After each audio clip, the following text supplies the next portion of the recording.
and gentlemen, I am feeling fine because it is episode 99 of the Switch It Up show. Now, I know you might be tempted, but please do not switch it up. Stick with us because episode number 100 is going to be our kind of year in review of awesome Switch games that we've covered. And my guy, I do believe we were discussing that, like, you know, since this is episode 100, we probably have had at least 50 episodes this year alone. We have. We've had a lot of episodes. I think for a good while we were doing like 2-3 a week. Oh my gosh, my man. Well, you know, the people are getting this episode on Friday, December 20th. We're throwing 3 episodes at you because we know that you are hungry for these game reviews. But I also know that you're hungry for these sick beats, as Tay-Tay says.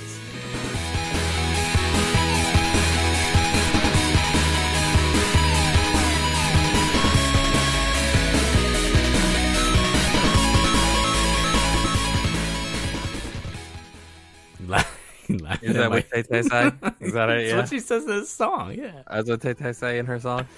Listen, just because I know, all right? Like, and I got the jokes. Like, don't make me feel bad. Artist of the decade. That's it. Taylor Swift. Done. Tay-Tay.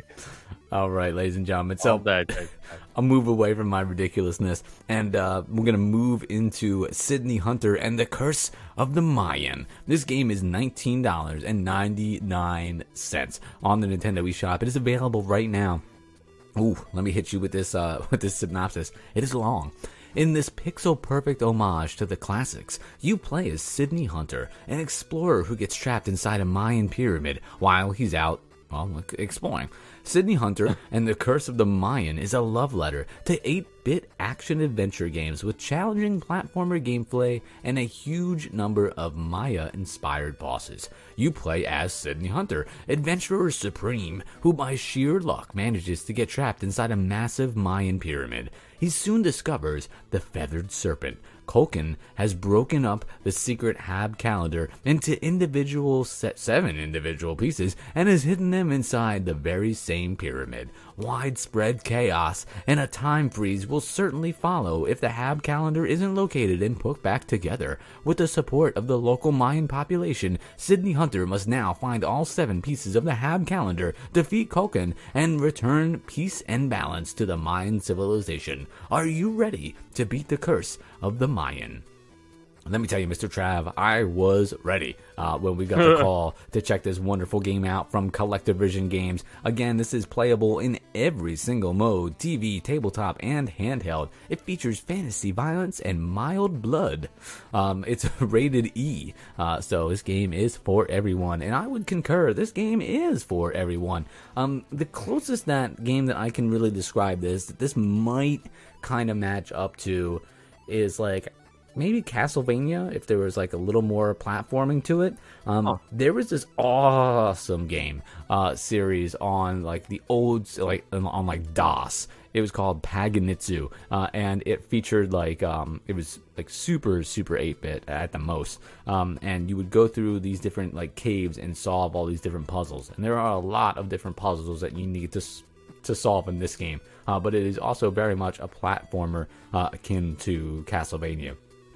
And basically, as you're playing this game, you're going throughout these different areas of the temple. Some are outside, some are inside. But man, the graphics in this and the enemies, like the art style, they just absolutely nail the aesthetic that they're going for. You feel like you're inside a temple. And this is the type of thing that you don't really want to rush into as you're playing it. You got to have your thinking cap on a little bit, and before you just run into a room to like bash these enemies in, you got to think about what repercussions you might be facing if you do so. The enemies aren't really too difficult. It's just that like each room has like a little bit of a different challenge to it, and the best way to kind of go through it. And it feels like some of these levels are like really big. Maybe I'm just kind of getting overwhelmed by the scenery because it seems like every single room I go into is like more visually impressive than the next one. But there's definitely a good amount of space in this game for you to explore. Or at least they do a great job at making you feel like it. I love the enemies. Music is on point. It's got the same type of menu system that you would be used to in a Castlevania with the hearts as the life bars. So I mean, you'll know exactly kind of like what you're getting into. And again, it's not super difficult or anything like that, but it does require your full attention. I feel like is a good way to say it. So if you're into platformers, if you're into a little bit of it's almost like Zelda in a way, but not as complicated, and it's not quite an Oceanhorn because there's more platforming going on. So it's more of like a really cool hybrid between like a Zelda and a Mario, like leaning on the Mario side with a splash of Castlevania, if we were mixing it in. But this game is a ton of fun. I've been waiting for a game like this to come back around on a platform that's a little bit more modern, because I grew up playing like that Paganitsu game, and I was like, man, I wish this game could come out onto like regular like platforms today now. And this game is an awesome throwback to the games that I played from that time. So when they say it's an homage to the classics, they hit the nail on the head for exactly what they're going for. And to be able to play it like handheld on the Switch, that's a dream. That's a dream, my man. This game's $19.99. Some people might look at this in the description and say that is overpriced. I mean, I guess you're not technically wrong, but because I'm the audience for this game, I would definitely pay $20 for this game, no problem. So I am in the target demographic for this game. It is hitting the classics that I played when I was a kid. So I'm down. $20, no problem. Here you go. I would definitely give Sydney Hunter and the Curse of the Mayan a 5 out of 5. This game is awesome. Wow. Awesome, my man. Wow. Just because I'm telling you, they set out to do something and they accomplish it. And I appreciate it for that. Highest praise. One of the highest. We do give out a 5 from now and then. Now and again, I should say. We do in fact. I don't know if this one's going to be the full-on 5, because it's a little out there. Okay. This one's called Pig Eat Ball. $14.99. Insane action adventure about eating, getting fat, and barfing on things. Fight, eat, and solve your way through 200 plus action levels using amazing Neo arcade gameplay. King Cake, the dessert headed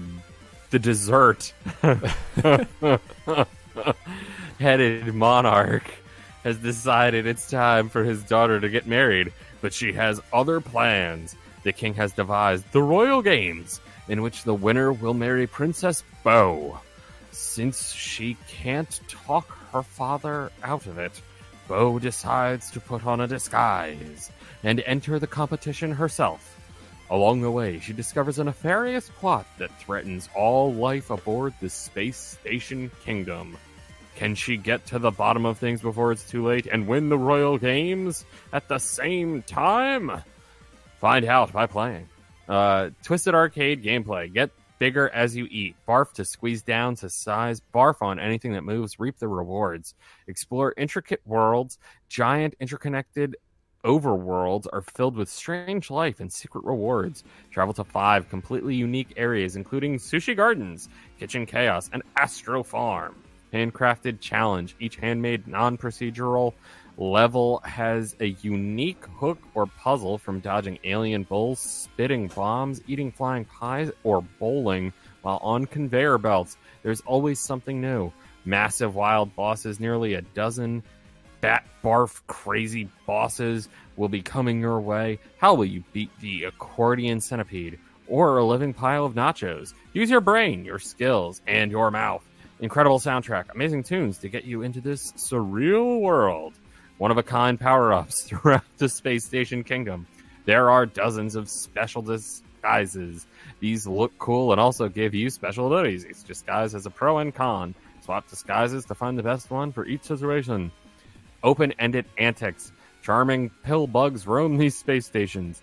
They may want to play a nice game of tennis, or may steal your balls.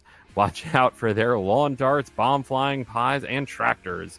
Barf on them, bump them, torch them, or knock them into open space. Don't worry, they can hold their breath for a long time. Hours of adventure. The main story is 8 to 12 hours alone on the first playthrough. Getting the gold medal for quick completions on each level opens a special challenge section in each world. Wild characters talk to dozens of interesting aliens on your journey, including cupcake people, scrounger goblins, sentient shrimp, and of course your insane father, King Cake. Manic multiplayer mayhem. The 4-player offline couch competitive mode is the definition of party time. Dozens of custom levels give you a variety of goals to compete to win. Casual and hardcore players can boost it out, bumping bums, barfing blobs, and belching balls. Online leaderboards. Each action level lets you compete for the fastest time around the world by Mommy's Best Games. This game is a lot like what I would call WarioWare 3, maybe? Except that the game designs and layout of it isn't so oddball and out there. It is a little bit more confined to this idea of this spaceship kingdom that was mentioned. The story is silly. Graphically, it reminds me a lot of, I want to say there was a like Sim Casino on Super Nintendo. Something like that, where like you could go around a casino and play like blackjack and stuff like that. This game reminds me a lot of that. There was a game called Casino Kid where you could do that. I think on Nintendo. Casino Kid? Mm-hmm. Yeah, but I'm sure there were probably other casino games too. Yeah, I can't remember it. I know it was definitely on Super Nintendo. But yeah, graphically it kind of reminds me of that, or maybe even like the Home Alone 2 game on Super Nintendo. Something about it seems very, very familiar, yet I'm having a difficult time placing it, which is kind of cool. The music is fun. It gets you kind of pumped. It's a good time. The humor is definitely there. But these 200 plus levels of different games and different game types and things like that, they all kind of start to blend together a little bit at points. It almost seems like there's a theme based on each of the 5 worlds, but not a cohesive theme. Like there's an overarching one, maybe. Because it is like they do a lot, but it just, I don't know. Something about it starts to feel kind of stale. And I think that might be because of the graphics.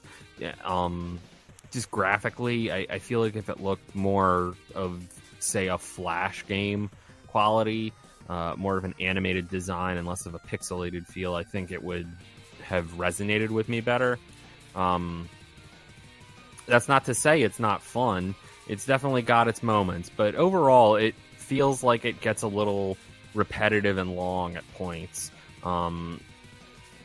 And again, you know, there's no fault to this game. It set out to do something kind of impressive for a game like this, where it's giving you 8 to 12 hours of gameplay, and it definitely took me a long time to play it. So I think you definitely would get your money's worth. If you're looking for some variety and a lot of replayability in, say, a series of mini games that almost blend together because you've done so many so quickly, Pig Eat Ball is probably for you. For me, I definitely think it was good, and I don't want to knock them for it. So I'm going to give Pig Eat Ball a 4 out of 5. It's a pretty good score, my man, for a game that's weird. It's weird. I just want to say I really do appreciate and love the fact that they didn't just set it up to be procedurally generating, because I kind of hate that is what a lot of games are now. They're just like, okay, cool, I can just write the algorithm, you know, I can write out the code for it and it'll just generate, and I don't need to worry about so much and actually coming up with things. They definitely put a lot of time into it. It's just that it's not necessarily, graphically not there for me. And I think that's where I get lost a lot with it. Hey, man, the great thing about the Nintendo Switch is they got first-party games, they got third-party games, they got the hits, they have blockbusters, they have indies. No matter what you're in the mood for, my man, if you don't like one game, you can always switch it up.